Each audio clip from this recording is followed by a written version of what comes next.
Three major fashion brands are being investigated by the UK's competition watchdog over their claims of sustainability. ASOS, Boohoo and Asda's George brand could face legal action if it's found they misled customers with eco-friendly credentials on their products. This follows a review by the Competition and Markets Authority, which looked at greenwashing within the clothing industry. Well, let's talk to Justin Urquhart-Stewart, the co-founder of Seven Investment Management. Justin, welcome back to the programme. Do you think consumers really care? Do investors care? We just want a cheap T-shirt for $1, don't we?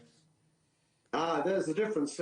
Consumers really don't care very often at all. But investors, yes, they do care, because increasingly we have this movement towards, well, I suppose the fashionable tag, as you say, greenwashing, but respectful greenwashing. They put it down as three initials now, ESG. Environmental, sustainable and with governance. And that's to say, are the companies operating profitably and properly and within not just the law but in the style of the law as well, living up to their claims that they put in their marketing. And if they don't, then actually finding investment firms will react against it. Now, we've seen this mostly with regard to environmental issues, particularly oil companies and things like that. But increasingly now it's on the fashion companies who will often come up with statements such as, this is 100% recycled plastic or whatever it is. Of course, none of us know. We can't prove it at all. We're just still working on the basis of what the company tells you. Well, hardly surprising, some of them ain't true.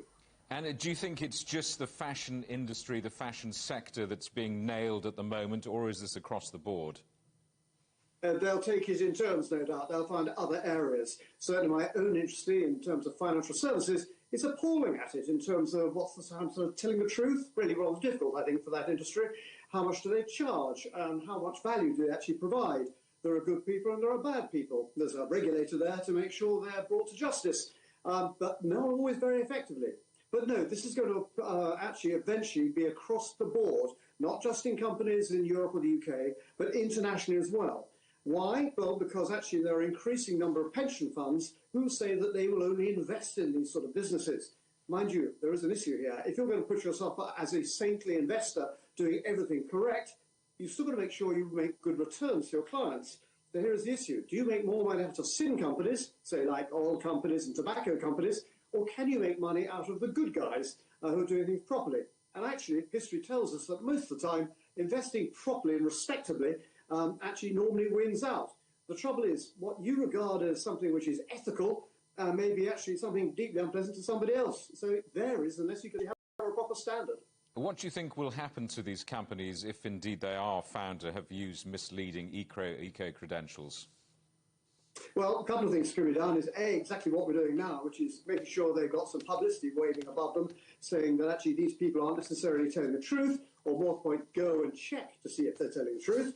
And then after that, then the regulator can impose fines and can actually, we haven't actually seen anybody go to prison as yet, but certainly the corporate can have sufficient action taken against it to impact their bottom line, i.e. to affect their performance, therefore affect their share price, and to most company directors and investors, that is the bottom line. Justin, thank you very much for that. Justin Urquhart-Stewart.